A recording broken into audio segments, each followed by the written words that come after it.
Social media పరిచయాలు మనుషుల జీవితాలతో చెలగాటమాడటం అన్నటువంటిది సాక్ష్యం ఇదే. డచ్చోళ్ళు అంటే నెదర్లాండ్స్ వాళ్ళు. ఈ నెదర్లాండ్స్‌కి సంబంధించినటువంటి ఒక వ్యక్తి వయసు దగ్గర దగ్గరగా 40 30, 40 ఉంటాయి. అతను స్కూలుకి వెళ్ళేటటువంటి ఒక బాలికతో స్కూలుకి వెళ్ళేటటువంటి బాలిక. ఆహ్, ఈ ఇన్‌స్టాలో చాట్ చేయడం బిగిన్ చేశాడట. అమ్మాయి నువ్వు లేకపోతే నేను బతకలేనందంట. అక్కడి నుంచి అతను ఇక్కడికొచ్చేసాడు. అక్కడ ఉద్యోగం అన్నీ మానేసుకొని వచ్చేసాడు. ఇప్పుడు ఇక్కడికొచ్చిన తర్వాత అమ్మాయి మైనరు నిన్ను అరెస్ట్ చేయాల్సొస్తది అంటే, పర్లేదు అరెస్ట్ చేసుకుంటే చేసుకోండి. నాకు అమ్మాయే కావాలంటాడు. అమ్మాయి అతనే కావాలంటుంది. ఈ ఇన్సిడెంట్ బెంగాల్‌లో చోటు చేసుకుంది. తను వెనక్కి తిరిగి డిపోర్ట్ చేస్తానన్నా సరే వెళ్ళనంటున్నాడు.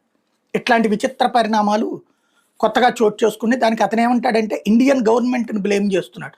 మరి మైనర్‌లకి అసలు ఎట్లా ఇచ్చారు యాక్సెస్సు? ఆ మైనర్‌ని